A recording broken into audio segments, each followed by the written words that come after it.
Hallo miteinander, Geschidi6, and this is something we haven't had in a long time, an official Touhou game, Touhou Gouyoku Ibun, Strange Tale of Avarice, Submerged Hell of Sunken Sorrow.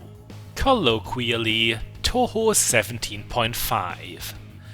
I have heard a couple of you, dear viewers, say that you're a bit disappointed I've stopped doing the classical, complete Let's Plays.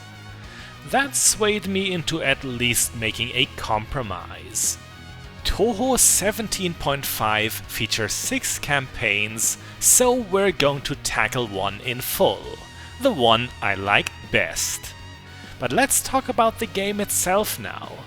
The Touhou games with decimals that Twilight Frontier co-developed have all been one-on-one fighting games. While that's still technically the case here, there's almost no resemblance to something like Street Fighter anymore.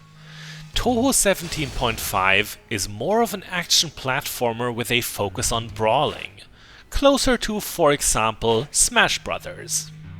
Here are our many choices for protagonists and scenarios. Our pick will be the younger Scarlet sister, Flandre, a fan favorite that had nonetheless barely any consideration since her debut. We are playing the tutorial to get an idea of her playstyle before all the danmaku and explosions start. Every character has their own tutorial, and you must play through them at least once. This isn't as patronizing as it sounds, as characters in Touhou 17.5 aren't just different in strength or agility, oh no. It's like you're playing a completely new game each time. Flandre, for example, is not allowed to stay in contact with flowing water for too long at a time, or else she takes damage. It's her natural vampiric bane. For all other characters, however, water is a positive resource that you actively try to absorb so that you can use it in spell cards. The tutorials do have a nice aesthetic. It's like we're traversing a calligraphy scroll. Their look reminds me a little of Cuphead's infamous tutorial, simplistic, grey and old-timey. Don't panic, I promise you we won't get stuck against a wall for the next 3 minutes. No, we've long learned to dash over obstacles, which in Flandre's case means transforming into a bat. She is able to cancel the majority of enemy attacks in that form, even those her levitate won't block. And now we've begun the campaign proper. The mention of a secret god alluded to none other than Okina Matara. She sought an audience with Flandre, which is peculiar, as our protagonist is a shut-in that doesn't care much about the happenings of Gensokyo. Nevertheless, Okina offers to train us so that we can defeat a certain Totetsu. And here's the most special trait about Flandre's campaign. It's not a linear string of encounters, we have choices. The left door is of easy difficulty, the center medium, but we're picking the strongest possible opponent. It is Yugi Hoshiguma, but not her everyday self. She has a festival dress. This attire actually has some history to it. Yugi wore a similar kimono on a promotional flyer for Subterranean Animism, but not in the game itself. Still, art of Yugi in a fancy fashion stayed popular, and fans were ecstatic when this was confirmed as her Touhou 17.5 design. She may be dressed like a lady, but she'll give anyone a country whoopin' who dares to randomly teleport out of her bag. Opponents in this game always have multiple health bars, with a spell card and pattern corresponding to each. Yugi has 3 such phases, and we've just disposed of the first. The most important battle mechanic to know of is that our opponents aren't consistently vulnerable. When the magic circle around Yugi is blue, she will take normal damage and not be too impressed by our attacks. But when the circle is red, their guard will be down, damage is doubled, and a hit will deduct a protective emblem under their health bar. Once all those are gone, a boss becomes helpless for several seconds, while all their on-screen bullets are also cancelled out. That just happened for us. A spell break is usually secured then. It's a system pretty similar to that of Touhou Hisutensoku. Our own health can be found in the lower left in the form of pink orbs. We've advanced to Yugi's final spell card. The uneven terrain makes this pattern a bit jarring, but it's overall not too bad. It's definitely strange that Yugi made it onto the difficult branch of Flandre's routes, when the much dicier Kanako can only be fought on the easiest. Victory! This wasn't flawless, but with 3.5 orbs filled, we were still miles away from losing.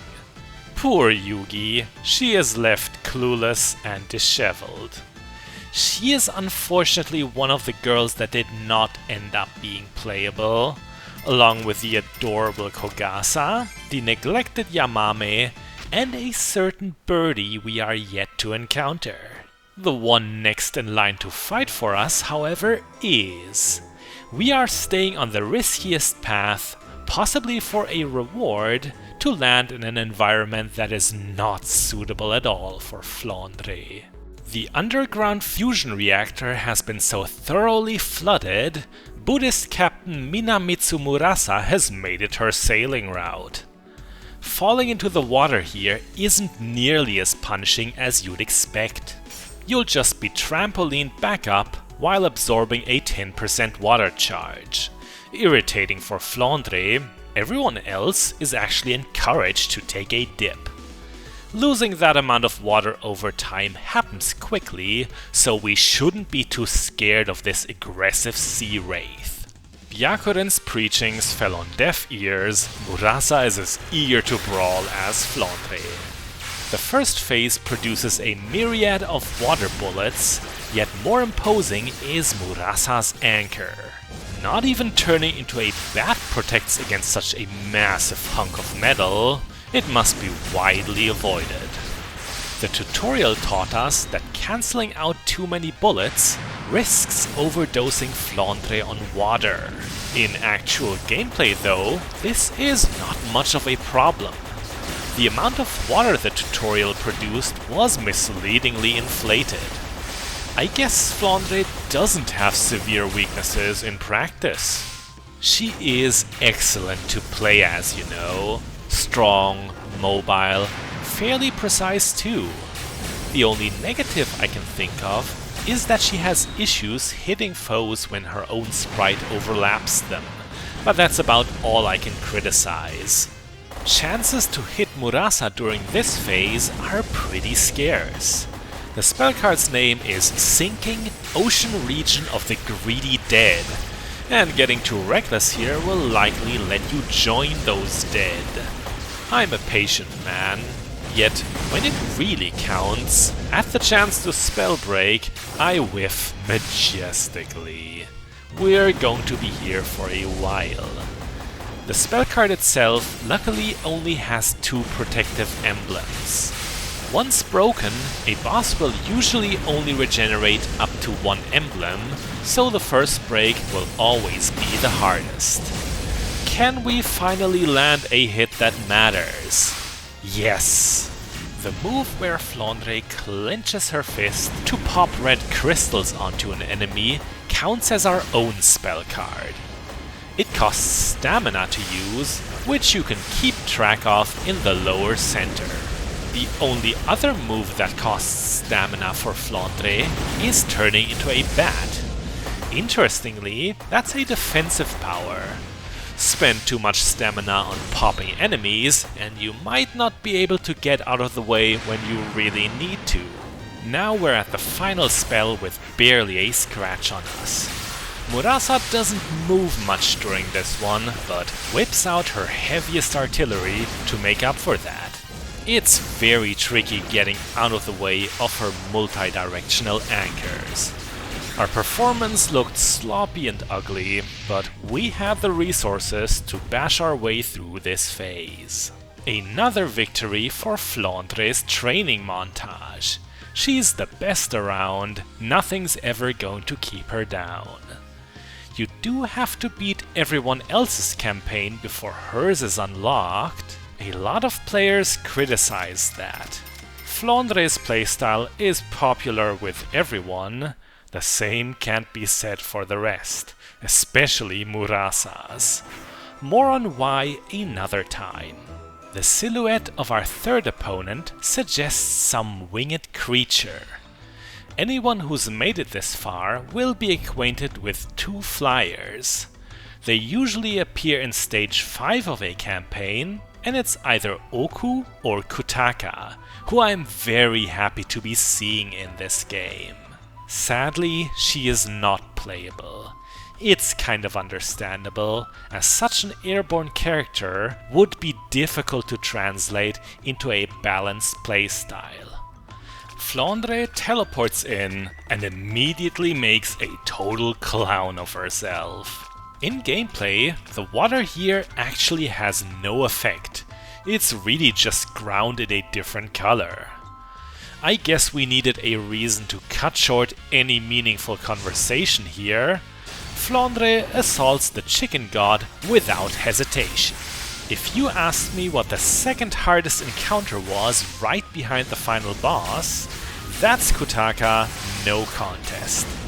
She may not have too many hit points per phase, but having to jump at her to deal damage makes everything riskier. Players seem to have especially much trouble with her in the Origami Sisters campaign. That's the one you unlock right before Flandre's. The spell, Long Cry, Awaken O Buried Phantoms, has us dodging manifested Japanese syllables. Those are uncancelable and therefore very dangerous. I like to imagine they hurt as much as they do, because Kutaka is a terrible singer. Oh well, at least they don't travel at the speed of sound.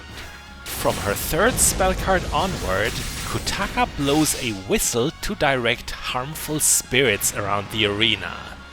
It's a cute new accessory that Touhou 17.5 has given her there. I bet Sinsac superfans will hate that whistle though. They must be jealous of it. Parsi levels of jealous. We're about to approach the fifth and final spell, and this one is nasty. The smaller spirits can be cancelled, but not the big ones they orbit. No matter what I do, this phase always looks messy. The best tip I can give you is to make it here with enough hit points in store. An awful tip, I know. We made it with half an orb left, a clutch victory that barely deserved to be one. Like I said, Kutaka is no joke. She fought so hard that she only got around to introducing herself just then. And this is where I think we should leave it for today. I'm Gesh86, this was Touhou Gouyoku Ibun, and next time we'll find out who this Totetsu is. A dentist's nightmare, that much I can spoil. Bis bald!